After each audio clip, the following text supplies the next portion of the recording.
അന്റാർട്ടിക്കയും ആർട്ടിക്കും ഭൂമിയുടെ രണ്ട് ധ്രുവങ്ങൾ.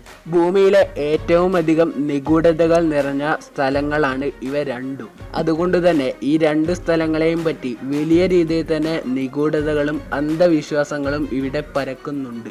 അന്റാർട്ടിക്കയിൽ ഏലിയൻസ് വരാറുണ്ട് എന്നും അന്റാർട്ടിക്കയിൽ ഹോളോ എർത്ത് ഉണ്ട് എന്നും പല ആൾക്കാരും ഇന്നും വിശ്വസിക്കുന്നു. അപ്പോൾ ഇതിലെല്ലാം എന്തെങ്കിലും സത്യാവസ്ഥകൾ ഉണ്ടോ, അതോ ഇതെല്ലാം വെറും കെട്ടുകഥകൾ മാത്രമാണോ?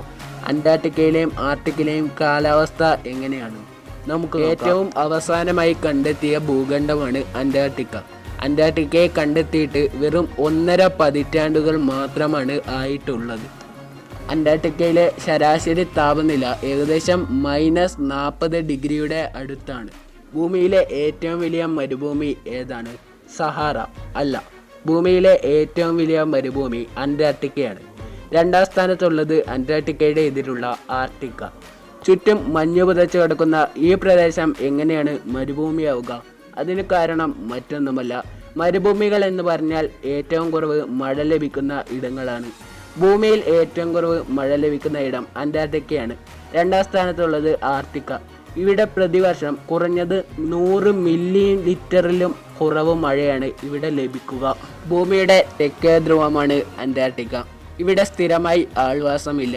പരീക്ഷണങ്ങൾക്കും മറ്റുമായി ശാസ്ത്രജ്ഞർക്കും മാത്രമാണ് ഇങ്ങോട്ടേക്ക് പ്രവേശനമുള്ളത്.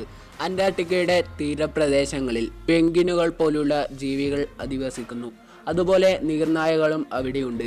അതുപോലെ തന്നെ ബ്ലൂ വെയിലുകളുടെ പ്രധാന ആവാസ വ്യവസ്ഥ സ്ഥിതി ചെയ്യുന്നത് അന്റാർട്ടിക്കയിലും ആർട്ടിക്കിലുമാണ്. അന്റാർട്ടിക്കയുടെ ഉൾഭാഗങ്ങളിൽ ജീവന്റെ അംശമേ ഇല്ല. എങ്കിൽ പോലും പണ്ടെപ്പോഴോ ചത്ത ജീവികളുടെ ശവശരീരം പോലും നമുക്ക് അഴുകാതെ അവിടെ കാണാൻ കഴിയും. അതിന് പ്രധാന കാരണം അന്റാർട്ടിക്കയിലെ അതിശക്തമായ ശൈത്യമാണ്. മറ്റിടങ്ങളിലെ പോലെ കൃത്യസമയത്ത് സൂര്യൻ ഉദിച്ചസ്തമിക്കുന്ന പതിവൊന്നും അന്റാർട്ടിക്കയിലും ആർട്ടിക്കിലുമില്ല. 6 മാസം നീണ്ടു നിൽക്കുന്ന രാത്രിയും 6 മാസം നീണ്ടു നിൽക്കുന്ന പകലുമാണ് ഇവിടെ ഉള്ളത്. ഇവിടെ ഇങ്ങനെയൊരു അവസ്ഥയുണ്ടാവാനുള്ള കാരണം ഭൂമിയുടെ ചെരിവാണ്. ഭൂമി 23.5 ഡിഗ്രി ചെരിഞ്ഞാണ് സ്ഥിതി ചെയ്യുന്നത്. ഭൂമിയുടെ പരിക്രമണത്തിലുടനീളം ഈ ചെരിവ് ഭൂമി നിലനിർത്തുകയും ചെയ്യുന്നു.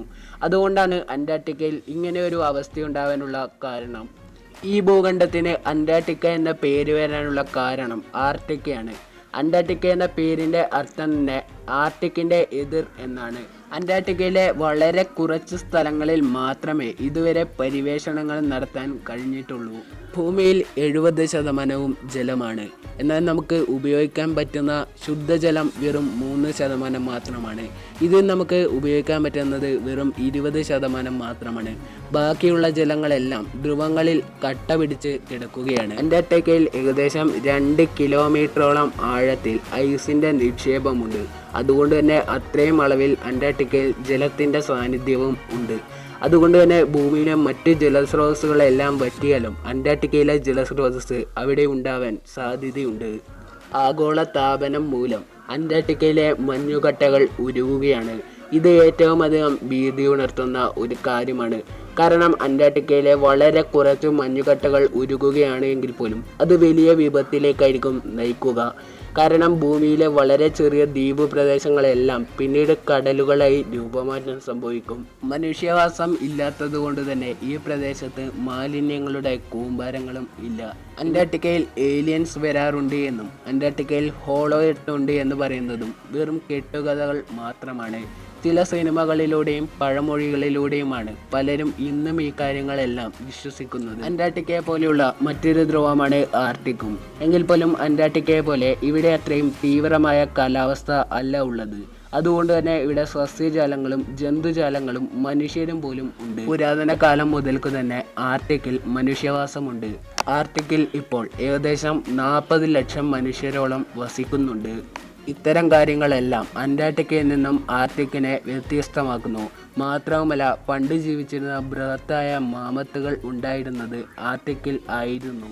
ഭൂമിയുടെ ഉത്തര ധ്രുവത്താണ് ആർട്ടിക്കിൻ്റെ നീർനായകൾ, നീർക്കുതിരകൾ, ഹിമക്കരടികൾ തുടങ്ങി ഒട്ടേറെ ജീവികളുടെ ആവാസ വ്യവസ്ഥയുടെ കേന്ദ്രമാണ് ആർട്ടിക്ക.